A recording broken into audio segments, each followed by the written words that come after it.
let's look at the things that they're proposing, and so that we can kind of get a sense of like where at least this side of the aisle stands on like how the situation stands today. And I think we should look at the beginning just to see some of those numbers. Page 1 and 2. This is the actual proposal. Is this the bill? If it's how many pages? It's like 50 something 14 pages. This is 14 HRES pages. 109, which is what they're talking about if you go to this Green New Deal Wikipedia. Mm-hmm. Yeah. This would be House a Resolution 109. remarkably short resolution then. Fascinating. They get right to the point with this baby. Yeah. But where are we at here? Report entitled Special Report on Global Warming by the Intergovernmental Panel on Climate Change in the November 2018 Fourth National Climate Assessment Report found. So this is telling you all the things that they say this report found in 2018. Yeah. That's including human activity is the dominant cause of observed climate change over the past century. That's their first claim, which is just not like disputable. Like we can sit here and argue that all day. Yeah, facts. I mean, absolutely. It's very subjective. I mean, where are your numbers? Like, And now it also right. says, I mean, and that's a long time. I mean, that includes the entire Industrial Revolution. So that's obviously going to be a big bump for them. But also there's other things that have happened. we have a changing climate is causing sea levels to rise and an increase in wildfires, severe storms, droughts, and other extreme weather events that threaten human life, healthy communities, and critical infrastructure. I've actually seen multiple, just real quick, I've seen multiple people like source numbers that actually refute that. There was a guy who was testifying in front of Congress, and the guy was asking, like, have there been more tornadoes? And the guy was like, no, our data does not show that. Well, see, I want to see that because, dude, living here in California, I believe it. Like, And you know what I this mean? is- Like, it yeah. makes it seem like, I mean, every month we got a fire, and if Oh, it's not yeah. a fire, it's a mudslide, and if it's not a fucking mudslide, it's Oh, yeah. The some third point under this an beginning earthquake. of the Green New Deal also is where it gets really into the numbers. Because Oh, what it yeah. says here in the third one is that global warming at or above 2 degrees Celsius beyond pre-industrialized levels will cause. And then all the things it says it's going to cause are like projections and models and numbers that aren't, yeah, this is they're just not like, concrete numbers. And Well- they're numbers that are like, look at this, 500 trillion. Yeah, mass migration from the regions most affected by climate change, more than 500 trillion in lost annual economic output in the United States by the year 2100. Wildfires that by 2050 will annually burn at least twice as much forest area in the western United States than was typically burned by wildfires in the years preceding 2019. A loss of more than 99% of all coral reefs, more than 350 Billion. billion? Mhm. Yeah, billion more people. Oh, sorry, million. No, that's Yep, million. I was like, million. I don't think This so. one is trillion, though. Yeah, more people to the exposed globally to deadly heat stress by 2050. And, okay, well, that won't be true if they all migrate. A risk of damage to 1 trillion of the public infrastructure and coastal real estate in the United States.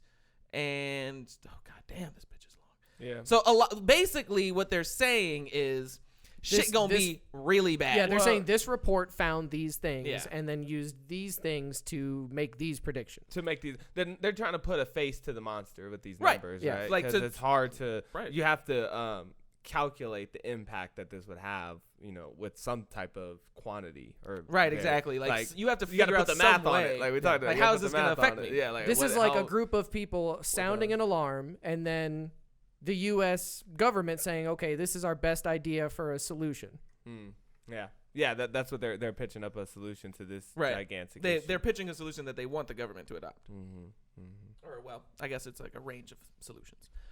What But where did they get it to, and to where they're talking about Right what they're there. going to do? Yeah, right there is Yeah. what- So the House of Representatives recognizes that a new national, social, industrial, and economic mobilization on a scale not seen since World War II and the New Deal era is a historic opportunity to create millions of jobs, provide unprecedented level of prosperity and economic security for all people, and to counteract systemic injustices. They define that earlier up there, and they say racial injustice, all these other things are real, and we're just going Right. to all call it systemic injustices, which is a bit of a...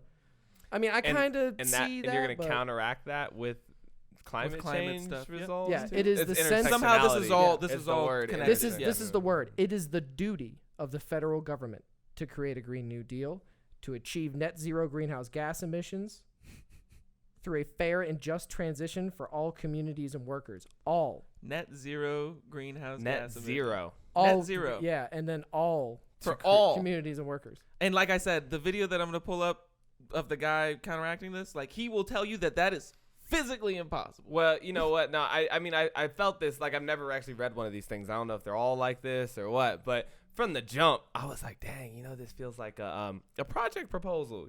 Like, this isn't anything. Dude, I read a lot of books where it's like FBI guys, right? Mm-hmm. And you hear the FBI guys talking about how you always have to pitch to get your operation funded. Right. Like you have to convince them that this is going to be a big enough bust. Right. That this is the one that we need to be focused on. I was like, this feels like me writing my resume.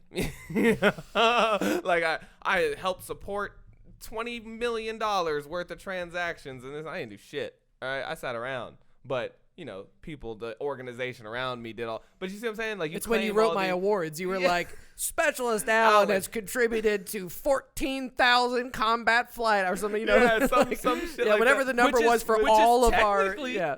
True. That's not a lie. I support it. It is. I watched that radio a couple times. What this thing is stating isn't a lie. I mean, the report did say those things, and then the models projected these other things. Yeah, but then even in your solutions, though, then it's like, too, when you ask, like, what kind of employee would you be? I'd be the best goddamn employee, man. I'm going to save you millions. This is I'm basically... how good you going to be? Net zero good. This you ain't is going to the have equivalent- one yeah, fucking liability. This is the equivalent of when they ask you, so tell me, what is your biggest weakness, would you say is your biggest weakness? And you just tell them flat out, how much people don't like got me. one. How much people like me. Yeah. You know what? People just love the shit out of me, and sometimes they just go broke buying me gifts because I'm just so goddamn good. I'm just so My good at what biggest I do. weakness My is last job, I actually had care to too leave because the much. company bankrupted itself paying my salary. What they did is they continued to give me raises. Yeah. They just kept giving me raises until they literally couldn't afford to pay anybody That else. is a weakness on the company's part, I guess. Right. Yeah. Anyway, that's what all this sounds like. It sounds like a bunch of fluffity puff. I think that's what they're trying to do here with the Green New Deal and like the government solution, because it kind of in the way we were just talking about, like you're gonna lose a lot of old things to update to new things. Mm-hmm. That happens in everything, and so that'll happen on a governmental scale. But I think just trying to start to gear our minds towards the idea of updating shit, I think is such a good idea to me. Yeah. Like, I don't know the weeds of it. Like, I get it's going to cost money. I get that it's a painful process, Yeah. But in the end, like, when I do look at, obviously the United States has got great infrastructure. I'm not saying it's bad, but for our level of wealth and all these things, like, we could constantly be innovating that. And I don't really see that on the same side as we're innovating like our weapons, like what kind of how good our guns are. It's like we got the best goddamn guns, but then not really that good at energy. It's like I feel like we could work those things, and so it's like this, but it happens on the individual level. So that, like, the Green New Deal sounds like a motivational poster to me, if I'm just being honest, right? It's like nothing real concrete. I don't know. I didn't read the we'll have the link to it so that you guys and I can would read encourage it. If you want to read the whole thing, like we said, the one that we have is 14 pages. Yeah. That seems very short to me, but it might be the whole thing. But we'll have that. We also want to show the objections to it. And that's true. Yeah, if you want to, we can go into the video of the guy. And his kind of objections. And like I said, he has more statistical, like he did a whole statistical breakdown and he exposes some of the numbers in there. But based on these like real fluff language of like, right, we're going to upgrade every building in the country. Exactly. It's like, they literally say that. They literally say that. For lack of a better term, this is wishful thinking, right? Like this is like your ideal situation. This I mean, like this is a very, like, if we're talking like negotiation tactics, which is something that you and I have studied a lot, this is actually what's referred to as a hard anchor. Yeah, sure. Right. Like, so if you're trying to get policy done that's in a green policy put in place, then you ask for the moon and you land among the stars. And you realize that they're going to detract this. They're going to detract, like as it goes through this processes of being voted on and signed in, they're going to retract stuff and change stuff. So you want to start as hardcore as you could. So I mean, if that's the case, then I can see them making that argument. Yeah, but think about that in the sense of that's like the hardest thing. It's like the war on drugs or the war on terror or all these other things. Agreed. They want to stomp out these things that like if you said, I want to end homelessness, zero homeless. The idea is you're going to pour billions of dollars and get tons of homeless off the streets, but you can never defeat someone being at the lowest point in their life and decide to crawl under a bush and inject heroin. All you can do, all you can do is spend the money to come and scoop them up. Yeah, and you can try your best to get them off the street and stuff, but there's going to be some homeless. And that's what I say. It's like, to me, this more signifies a change in thinking of like, hey, we're going to accelerate our efforts in this direction.